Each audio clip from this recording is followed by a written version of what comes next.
Hi, welcome to today's QGIS tutorial, lesson 5.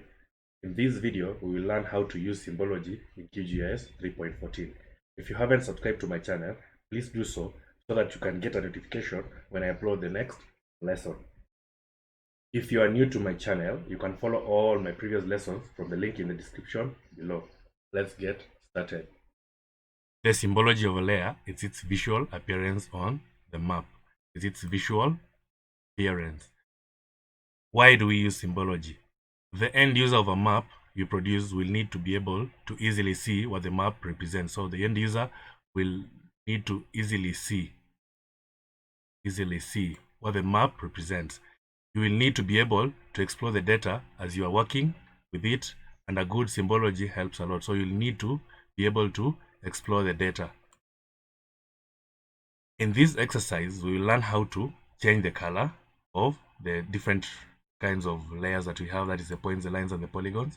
We'll also be able to change the symbol structures of these points, lines, and polygons, and we are going to learn how to use transparency to good effect. So let's get started. We will open our QGIS desktop and we are going to load vector layers, that is the points, the lines, and the polygons. So for my case, I have already downloaded data for South Africa. You can download data for any region that you want through the steps I showed you in lesson 2. Now you'll go to layer. We're going to add a layer, and we are still working with vector layers. So I'm going to select vector layers. Then I'm going to browse to my folder, my GIS folder, where my data is. So I'm going to browse for that, and I'm going to select the South African data, and I want to add points, lines, and polygons. So I'll start with the polygons, which is the administration boundary of South Africa, and I will load, maybe say let me load admin 2, admin 1, then open, then add. It has been loaded in my QGIS. I will also load the roads of South Africa. So I'll go back to my folder, go road networks, select pen, add. Then I've already loaded now the roads and the polygon, which is the administrative boundary. Then now I'm going to load now the airports, which are the point data. These are the airports within South Africa. I'm going to load that. It's already loaded. Then I'm going to click on close once I load all the data that I want to use in this exercise. Let's now learn how to apply the different styles or symbology in the different layers that we have. Now we're going to start with the polygons. So I'm going to adjust and check the points and the lines so that I remain with the polygons. To understand our data better, we need to look at what is in the attribute table. So I'm going to look at the attribute table. And this will help me now know how I'm going to style my polygons. So when you look at your attribute table, you see there's something that is different in this, which is the name 1. You can see all the others are almost similar, but the name 1 column has the names of the different states in South Africa. So we want to style it according to the different states. You remember in our previous lesson we learned how to label the states. Now we just want to apply different style in the states. So we are going to use name 1.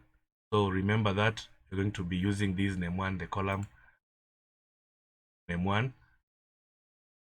We'll go to properties, right click on our layer, go to properties.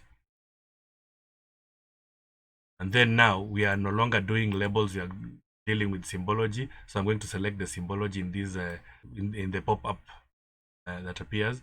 So under symbology, all these has been symbolized in one color, but we want to have different color for different regions. So what do?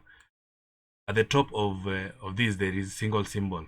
We can click on that drop down here, and then what do we want to do? We want to now use different categories to classify the different regions in South Africa. So I'm going to select categories, categorize, and then immediately these changes. So and value appears here. So what value do you want to use to categorize? We're going to select name 1.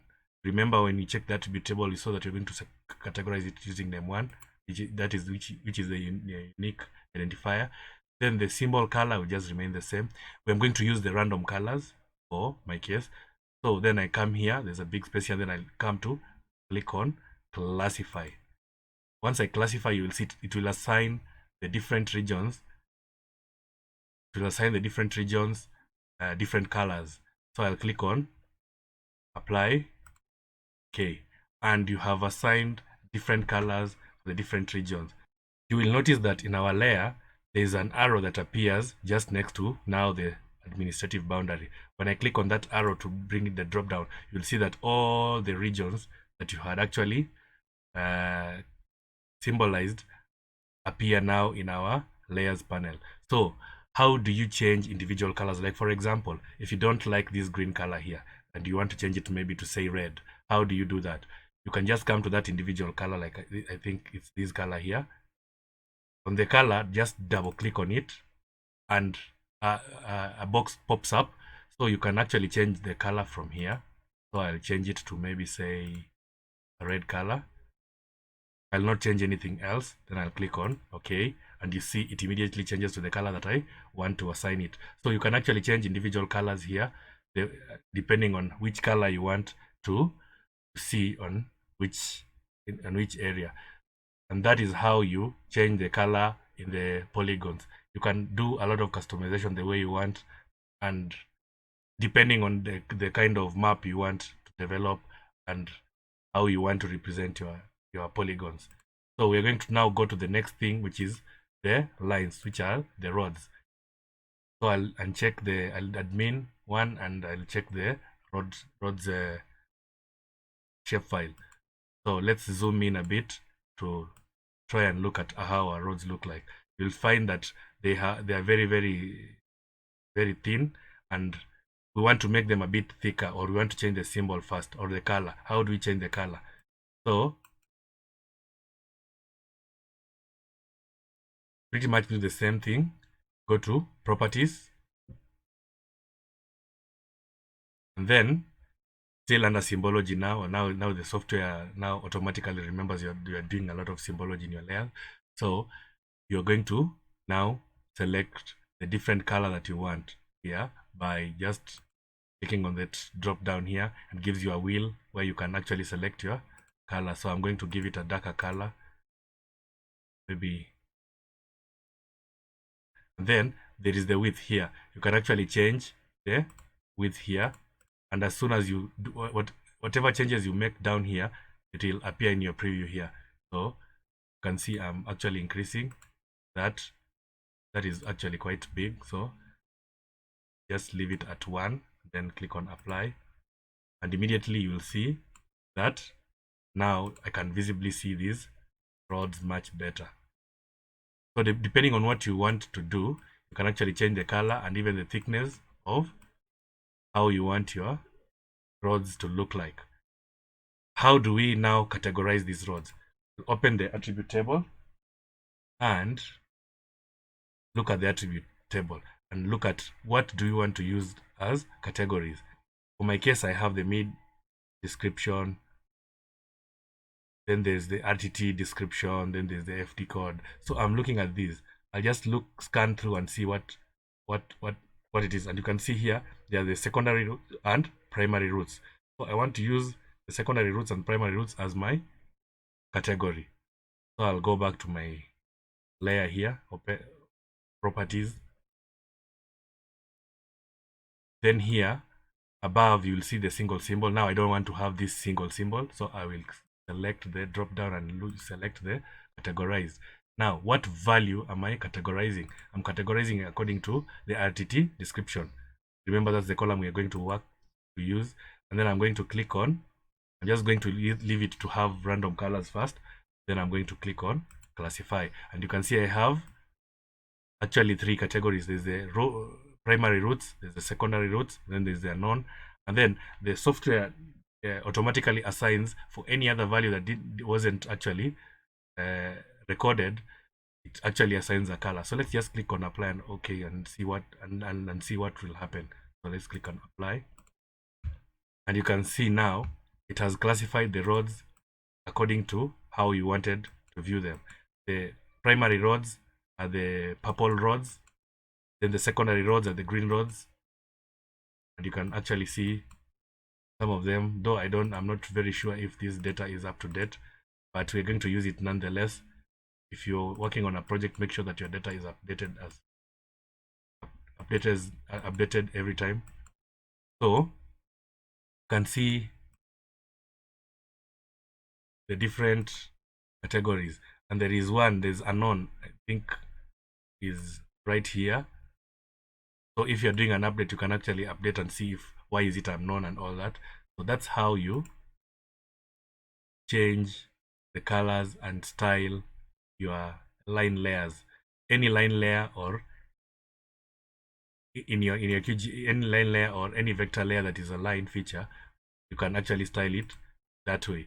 Now let's also learn how to now use the different symbols that by default the software actually gives you sometimes some symbols. So I'm going to go back to single symbol, and you will see our current symbol is just this purple strip, but we want to now use different symbols that are within the software. So under here I'm going to go and just select all symbols. You can select colorful, you can select flow maps, you can select grayscale, you can select topology. It will still work the same way. So I'm just going to select all, or I'm going to let it be topology. So then I'm going to now use the topo rod, apply OK, and you can see now it has changed my symbols to that I was working on, the topo rods. You can do the same thing by classifying it again. Now we'll select categorize. We are going to use that RTT description still, classify, and it will now give you the result of your classification. If you want to change the color, like let's say for example you want the secondary roads to be maybe say black, you can just double click on the secondary layer color, then come and select black, and then say okay, and you see it changes all your roads to black. So it's you as the cartographer who will decide on what kind of colors you want to see on your map. Now if you feel that these colors are too deep, when for example you add more information in your map and these colors are actually the ones that are actually pulling the viewer too much to concentrate on the roads, and you don't actually want to showcase the roads as the major feature, what you can do is you can just still go back to properties and then change click on layer rendering, and then change the opacity. It's 100%. That is the opaqueness of these layers. I want to reduce it to maybe say 40%. Then I click on apply. Okay, you can see they become a bit fainter. We can also change the size of individual lines, so that let's say for example we want the primary roads to be the bigger roads and then the secondary roads to be a bit tinier. We can actually change that. How do we do that? By just double clicking on whatever you want to change. Like for example, I want the primary roads to be the bigger roads, so I'll let them be that size. Then the secondary roads, I'm actually going to make them a bit tinier because they're almost the same size as the primary roads. So I'm going to just double click on that. Then I'm going to now look at the width. What is the width that you want to have? I'll change it and I'll reduce it to maybe say 0.2. Then I click on OK, and you will see now they are a bit thinner than the primary roads. I'll do that the same thing to the unknown roads. Now I'll make them even thinner. I'll put them to 0.1, 0.1. Then I click on OK, and you can see now they become even much thinner. So you can change the size of individual groups by just double clicking on the color or the symbol. And then once the other small box pops up, you can actually just change the color. Like for example, now if I want to make the primary roads a bit thicker, or maybe change the style, the primary roads only, I just come select that. Then I can come and say maybe I want them to be the topo main roads. Then I'll click on OK, and you can see it changes only the primary routes. Secondary routes remain the same, and the unknown remain the same. So that is how you can also apply the different sizes for the different line layers. So when you look at these, you can actually see where the primary roads are, where the secondary routes are, and where the unknown routes, the ones that have not been given any classifications, are. So we are going to go to our final layer, which is the points layer, and learn how to apply the different symbology the layer. So this is the different airports within South Africa. We'll start by how do we change the color. How do we change the color? If you want to have different color for these layers in our map, so we can just right click on the layer, go to properties, then under color here we can actually change the color to maybe say a different color that we want to use for the airports. I'll try this light blue, which is and you can see it has actually changed the color to the color that we want. You may also want to use the airport symbol as your symbol. So how do we get the airport symbol? So we're going to go to properties again. Then now we're going to come and look at all the symbols first. Let's see what all the symbols have. So I'm going to just scroll down, see if I have an airport symbol. And you can see I have an airport symbol here, Topo Airport. You can select this one, then click on apply. And you'll see as soon as you click on apply, all the dots in your map will appear how you wanted them to be. So these are all, this is the airport symbol. Now, how do we categorize now so that we can see the different categories? Now, maybe the airstrip, now the major airport and all that. So we're going to go to properties again. I'm going to change the style. But before you do that, we have to check which column actually is having that category. So I'll look at this ID, the type. There is the small airport. Let me just click on this, closed helipad, medium airport. So I think this is the type is what we are going to use, because I can see it has the different categories. So I'm going to go to properties again. Now, instead of a single symbol, I'm going to select categorized. What value am I categorizing? That is the type. Then I'll click on classify, and it will give me all the classes that are within the airport. So I'll click on apply, OK, and you can see the different classes. There is the closed, small, medium airport, large airport, and I can even change the color of the large airports. Maybe say I want to give it so that it's a bit visible on my map, give it a red color, and also even change the size so that it's a bit bigger, because they are the major airports. Put maybe that, OK, and then you can actually see the zoom layer here. You can actually be able to see some major airports here, and the size is a bit different from the smaller airport. Can even decide to not to be, I don't want to see the closed airport, so I will check that. and also I don't want to see the smallest airports, so I can just remain with the large airports, the heliports, and the medium airports in view. So that's how you can change the symbol, change the size, and change the color of the point layer, any layer that you're working on. If, for example, these were hospitals, I will just do the same thing. Let me just give it as an example. I'm not saying these are hospitals. So I'll still use a single symbol. Then I'll select, maybe say, this Topo Hospital. Then click on apply. Okay. And you will see all my symbols change. But these are not hospitals, these are airports.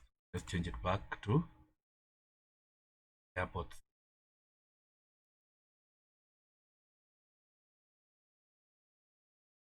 So that is how you change the symbology or style of points, lines, and polygons. So the next thing I'm going to do is I'm going to just make sure that check everything. Then I can just zoom to region.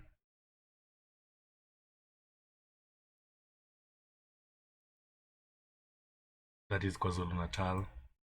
Looking at this, that is now the distribution of airports in Natal.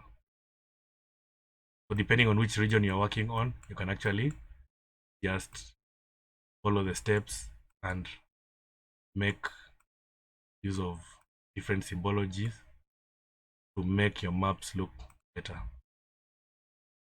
If you found this video useful and you want to learn more on QGIS, subscribe to my channel. Don't forget to give this video a thumbs up. Hit the bell icon so that you can be notified when I upload my next video. See you in the next lesson.